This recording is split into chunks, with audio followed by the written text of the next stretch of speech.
Olá pessoal, bom dia. Estamos retornando às nossas atividades escolares do ano de 2020. Espero que todos estejam bem, embora ainda estejamos na nossa quarentena, mas se Deus quiser, em breve a gente estará juntos. Com as nossas aulas agora serão online, mas vai ser para valer, por isso a gente vai pedir que vocês colaborem conosco, assistam às aulas, resolvam os exercícios, que a gente vai estar online também para ajudá-los a solucionar todos os problemas. Na primeira série do ensino médio, nós começamos as nossas aulas de filosofia, hoje sendo dia 5 de 5 de 2020, como programado, nas terças-feiras a gente tem as aulas de filosofia ou sociologia. E a nossa primeira aula, que foi a introdução para vocês, por isso eu preparei uma revisão para reforçar aquilo que a gente já tinha visto por esse período que a gente ficou aí sem as nossas aulas, sobre os pré-socráticos, a Grécia Antiga, no ano 700 antes de Cristo.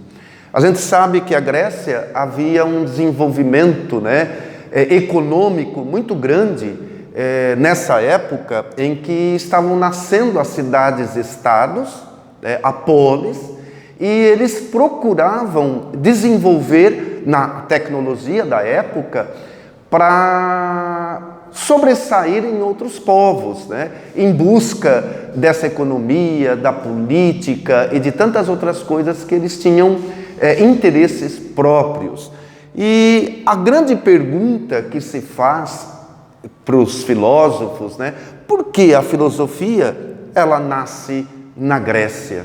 É exatamente por isto, porque os gregos desenvolveram uma política muito forte nessa época deles.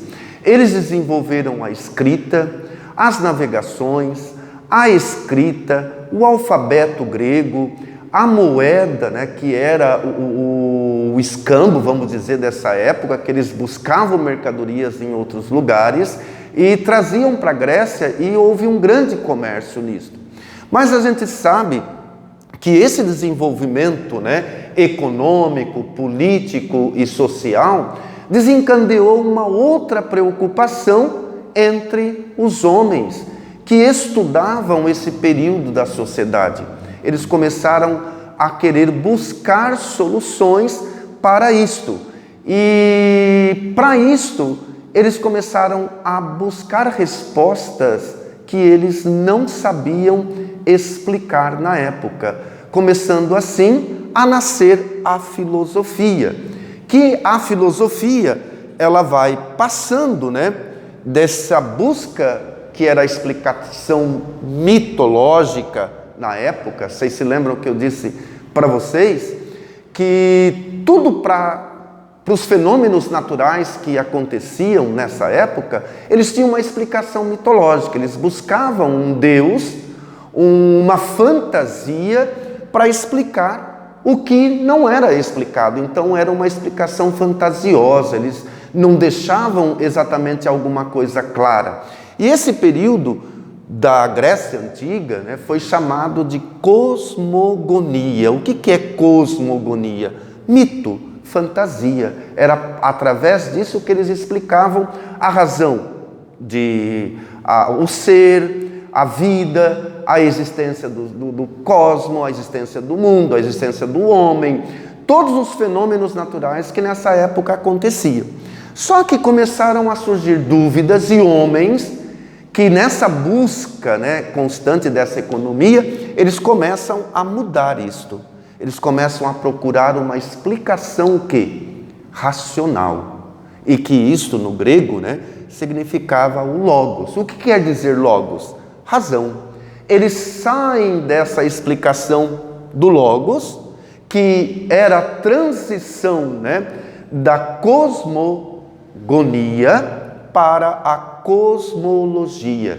Esses homens começam a buscar uma explicação real dos fenômenos naturais e começam a fazer as primeiras perguntas. De onde nós viemos? Como que o mundo surgiu? Por que estamos aqui? O que é a vida? Quem criou todo o universo? Não é que eles se preocupam nessa época, gente, com a existência humana, tá? Eles começam a se preocupar com a explicação racional da existência do universo, de onde veio o universo. E com isto passa da cosmogonia para a cosmologia. Então, cosmogonia, os mitos; cosmologia, o estudo dos cosmos, o universo, a existência, mas não mais uma explicação mitológica, e sim uma explicação racional. Logos, razão. E dentre essas explicações começaram a surgir na Jônia, né, a região ali perto de Atenas, vamos dizer, Atenas foi o forte da filosofia, mas eles começaram a procurar, através do primeiro filósofo, que foi chamado de filósofo da natureza, né, que eles começam a buscar uma substância primordial. O que era essa substância primordial? Vocês se lembram, nessa questão da substância primordial, começam a nascer as grandes palavras que determinavam a cosmologia e não mais a cosmogonia, que era a arqué, a busca da origem, a busca daquela substância primordial; arqué, origem do universo, origem do cosmos. Aí eles começam, através dessa cosmologia, eles surgem a palavra physis. Por quê? Esses três primeiros filósofos, eles foram chamados filósofos da natureza, que era a physis. Através da natureza, a cosmologia, eles buscavam os elementos naturais.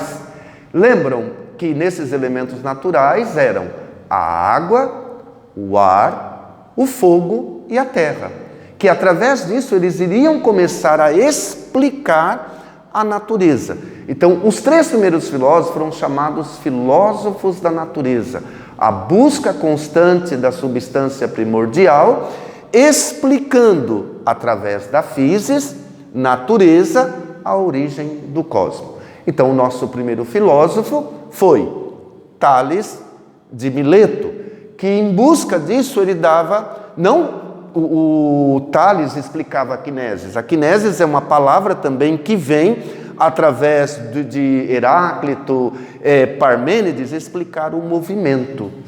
Vocês ainda vão estudar esses outros dois filósofos, que serão os dois últimos filósofos naturais, né, que explicam o movimento, a existência do ser, tá? Que é a palavra kinesis. Então, lembrando, arqué, logos e kinesis.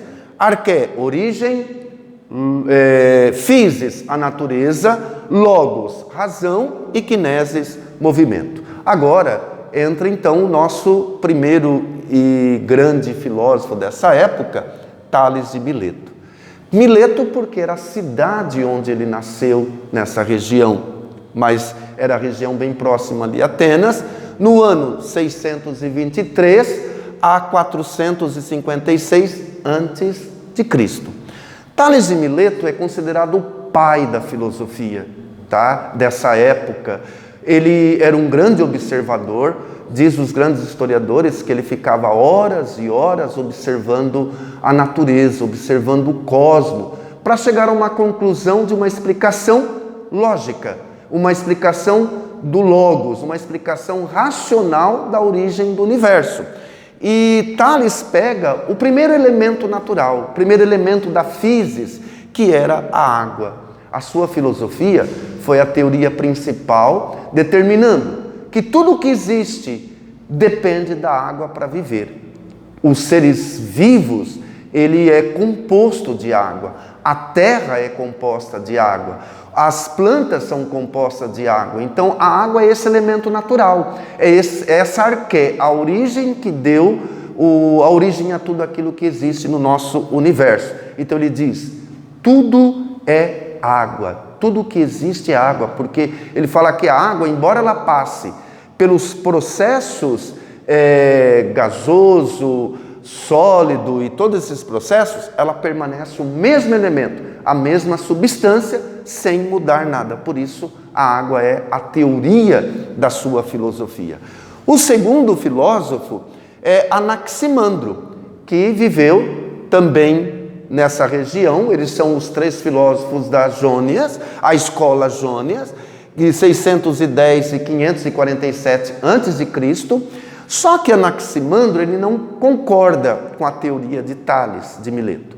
Ele fala que a água é um elemento natural determinado, ele tem limite. Se tem limite, tudo que tem limite não pode ser a arqué, não pode ser a substância primordial que deu origem ao universo.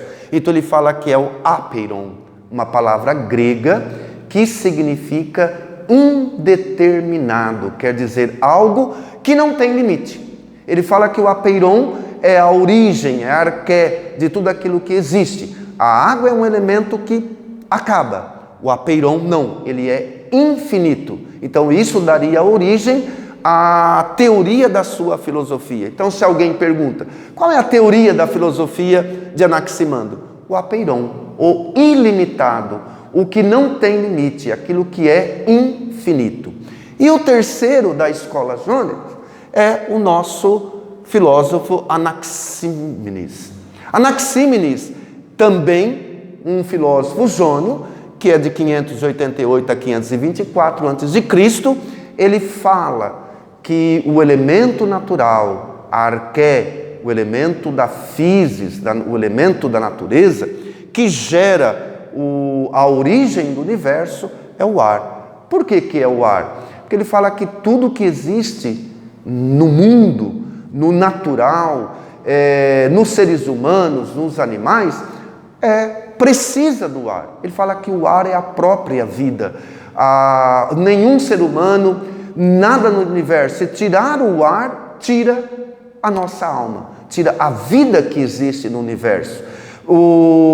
Se a gente for analisar um ponto disso, os astronautas precisam de todo um preparo para que eles possam sobreviver em uma outra região, fora dessa órbita terrestre. Então, analisando isto, nessa época, ele determina que o elemento natural, a arqué, o ponto principal da origem do universo, está no ar. E a frase dele primordial é esta, o ar é a própria vida.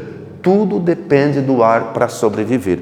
Então, queridos alunos, essas são as ideias desses primeiros filósofos, as escolas jônias, que são os três primeiros que buscam a explicação da filosofia racional, vamos dizer, pensar pela razão. A gente fica por aqui hoje, tá? Logo a gente estará junto online, novamente, para tirar as dúvidas de vocês, para fazer algumas atividades, tá? Um forte abraço, fiquem com Deus, tá?